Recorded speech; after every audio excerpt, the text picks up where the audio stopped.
Hello. In this tutorial I'm going to teach you how to put some basic audio in your game. So let's go ahead and add some wind and fire sounds. So I just downloaded these two just from the internet. So go and find anything you like, but yeah, try and find something like fire burning and maybe just some wind sounds in the background. So now if you want to select these two and drag them into your audio folder. Now what you want to do is click on the wind in your audio folder and you'll notice it's ticked as 3D sound. But we don't want it to be 3D sound because wind, we don't want the wind to be like it's behind you or on the left of you, on the right of you. It's kind of everywhere, so we want to turn that to 2D. So untick it and click apply. So now if you want to drag the wind onto your first person controller, you'll notice he now has an audio source in his inspector. If you want to just go to the volume and turn that down to 0.30 something, 35, that would do. And you'll notice when I click play, you can now hear there's wind in the game. But it's 2D, so it's not, every time I'm looking around it's still fine. If it was 3D, it would begin to, it would feel like it's unnatural. So now we want to add the fire. So that's of course going to be 3D. If we just go up to game object and create a particle system. This particle system is going to be our fire. It doesn't look like fire, but it's going to be our fire.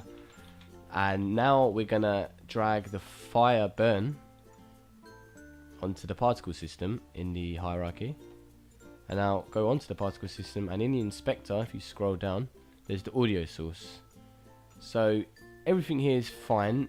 We've got it on play on awake. Maybe we'll have it on loop, so tick loop. And everything else is fine. Or maybe the minimum distance we could increase to 2. So something like that. And the maximum distance you can see is huge. So let's bring that down to 15. No, something like that. So now if we click play, you can't hear it yet. Now you can. So you're playing a survival game, you just found the fireplace, you're trying to keep warm. You know, I say this every time, it's totally up to you. If I click on the controller and turn the volume straight down for the wind, and you can hear it. So if I come back, you can hear it faintly. If I come in forward, it gets much louder, and even louder. So that shows audio really, and the efficient way to do it with 3D and 2D. One tip is try to always make the native a compressed OGG Vorbis.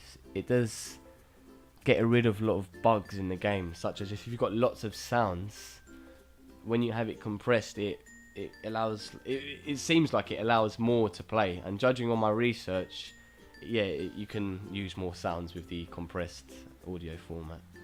So if you want to just let that do its work. And there isn't really any change. I'm sure there's probably a tiny change in quality, but you won't be able to hear it. I mean, I never hear it. So if I click play, you know, it's just as you can't tell. So it's much better to have it like that. But yeah, I hope that tutorial really helped as well, and thank you for watching.